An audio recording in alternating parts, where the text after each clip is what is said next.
Hello and welcome back to the channel. It appears as though trouble is all around in every sector you can think of, every sector imaginable. So even though we are in August, okay, we are still in summer. It's still very warm, very hot right now.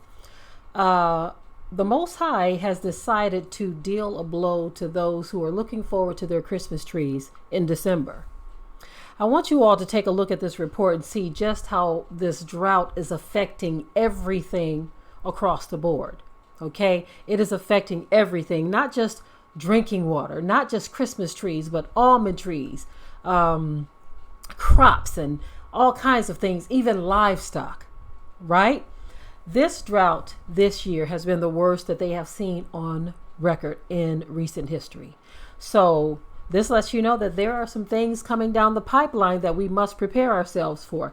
Anyway, I want you to take a look at this report about how the Christmas trees are being affected by this drought and how many of them are dying out. Well, this is damage from the 110-degree heat. The Schmidlin family has been growing Christmas trees on their 60-acre Washington County farm for more than 6 decades. This year, they're dealing with something they've never dealt with before. Yeah, this is really bad. Mark Schmidlin noticed the problem just yesterday. You would call this, and I would call this, sunburn.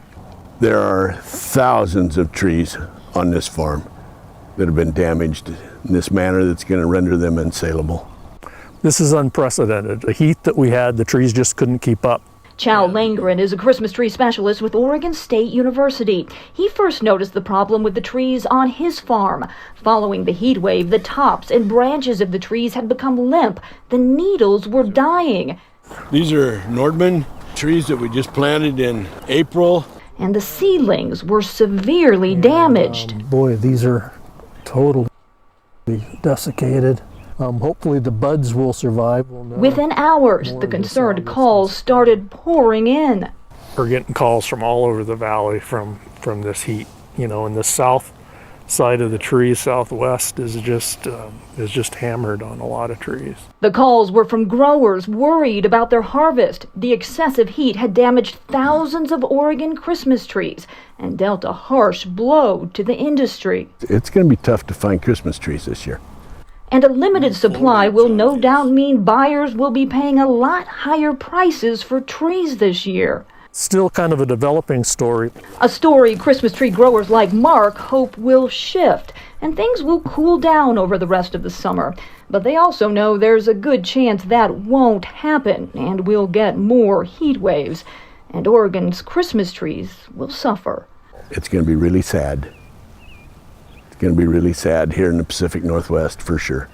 Keely Chalmers, KGW News. Well, I think about the scripture that says, when the Most High says, if I shut up heaven and there be no rain.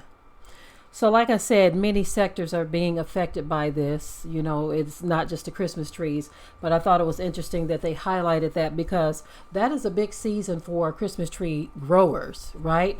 That is where they make their money. They grow thousands of trees on thousands of acres of land. And if the Most High shuts up heaven and there is no rain, like he said, they're in trouble. They are in trouble, right? Their business is in trouble. So it's like we are facing some very, very, I'm not going to say, I don't want to be negative in regards to individuals, okay, but the world in general is facing some very, very tough times, right? And it's really frightening. It's really frightening, especially if you haven't made any type of preparation, okay?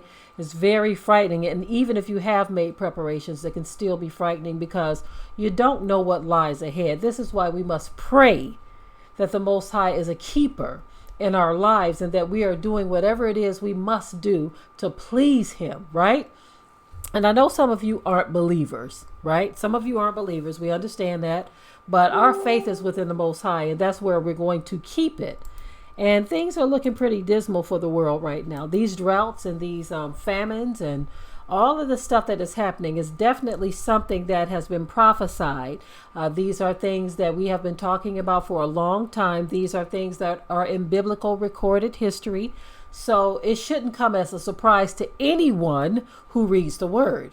Okay? You shouldn't be frightened at this point. You should just do what you're supposed to do. Do what you have been instructed to do, right? Don't look at this as an opportunity to cower down and just say, I can't do this and I can't. This is no time to give up. This is the time to fortify. If you feel like you can't do any better, if you feel like you can't do any better, do better than that. You see, you have no choice at this point. So like I said, it's not just about Christmas trees being affected by the drought. Other trees are being affected as well. Trees that we depend on for food. They are being affected as well. So this is why we got to take a closer look at biblical end time prophecy instead of pushing this stuff off to the side. See, you have people who are rich, okay? Most rich people, they think that their money is always going to buy them a way out. Okay, if there is nothing to be bought, then what do? Because let me tell you right now, those who are saving up, those who are putting food aside, they will not care about your money if there is no food available, because their food will become the new money or the new gold. Your money is going to be worthless to someone who saved up when the whole system comes crashing down. Your money is going to be worthless to them. They are not going to want your money because they have what you need, which is food and other resources. You see, so I just wanted to bring this report to you all to show you that every area is being affected. You see, we can't afford to get comfortable at this point. We've got to keep it real, keep it busy, doing what it is we must do to fortify our lives and our families. Okay?